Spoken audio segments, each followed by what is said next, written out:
Hi everybody. I am outside of Harrisburg's emergency room, and I am here with my friend and the man who puts the food on my table and the roof over my head. Um, and he is not doing so hot. And I learned a lot about myself and life, and you know, uh, I gotta really hand it to him. As miserable as he can make me, and as frustrated as he makes me, with his stubbornness and depression and mental health issues. I was able to surrender and go to treatment because of the support that he gave me, and he provides a place that is drug-free for me right now. And as stressful as his life is, being 75 years old is not a cakewalk for him. He is dealing with the passing of his wife of many decades, and he's dealing with a failing body and just, I guess, end-of-life depression. And he's had anger issues his whole life. I've come to realize and learn from, people in his family. There's a lot of mental health issues in his family, and I have come to realize one of my character defects is like playing the victim and getting victimized, and I seem to take in a lot of people's anger. I seem to attract people with some anger problems. I myself am not one to be confrontational, and I like to find peaceful solutions. I like to think that God puts me in people's lives to be a peacemaker.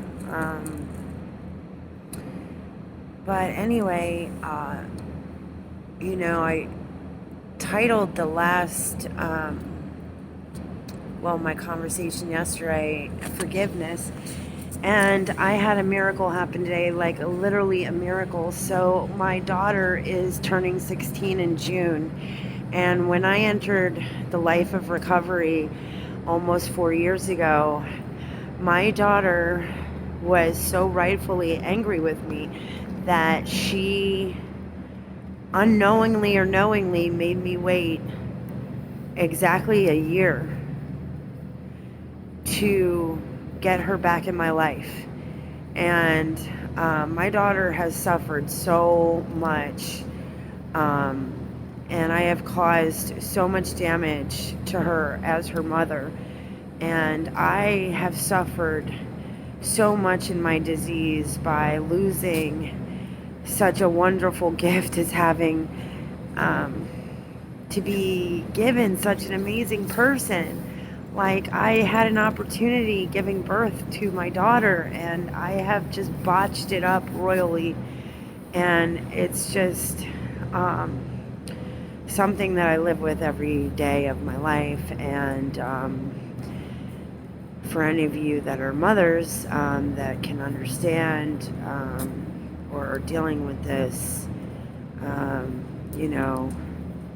it's not something that feels good at all. And the only way to keep living and to live in recovery is to,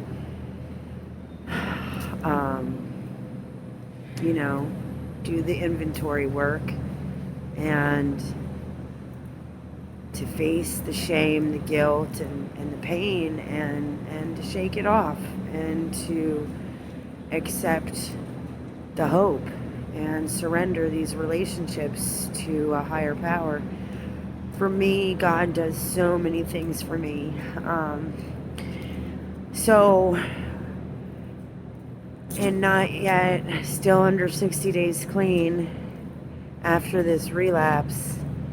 And may God make this my last and only relapse in my life.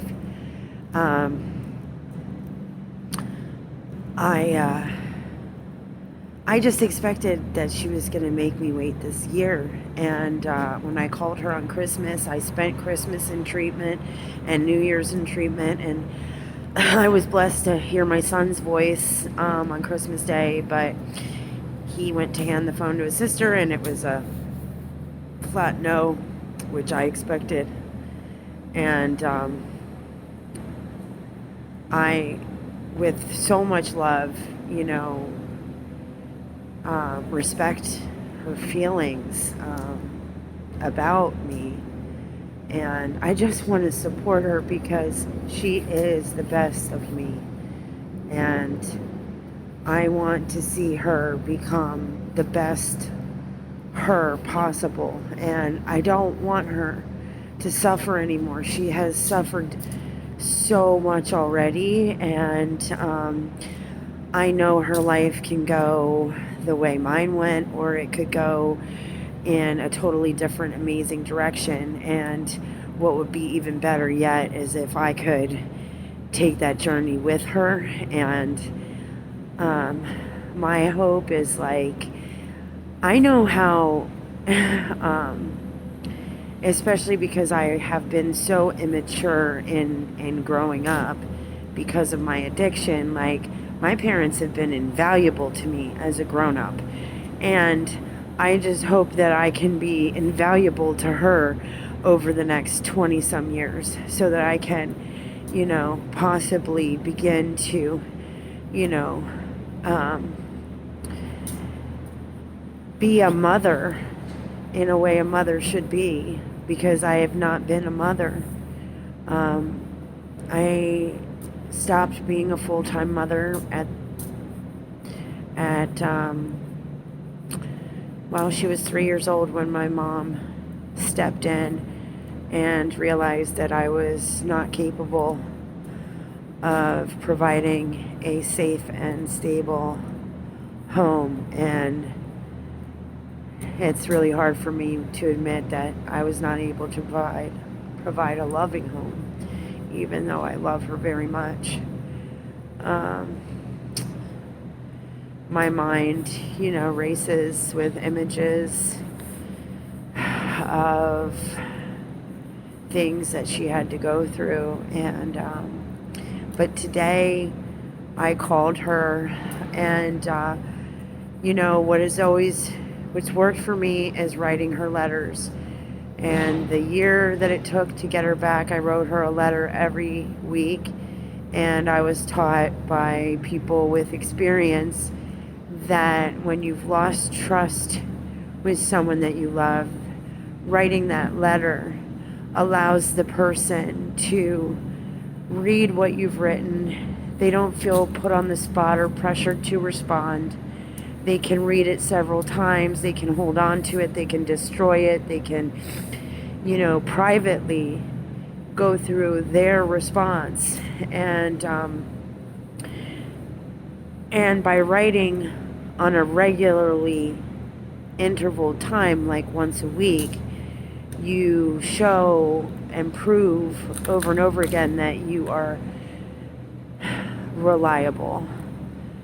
And so I was starting my letter campaign again, but she answered the phone today, and I don't put any expectation on her. It just sounded so amazing to hear her voice. She was open to talking with me, and so I'm just blown away. I'm speechless. Like, if any of you feel like there's no hope, like, I remember just 2-3 weeks ago feeling like I had destroyed any chance of me and her reconciling. Like, oh my God, just really depressed about the whole situation. And I still, am ashamed of the wreckage that I recently caused. However,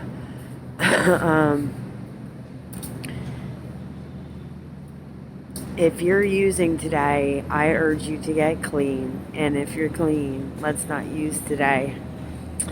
I'll see you tomorrow.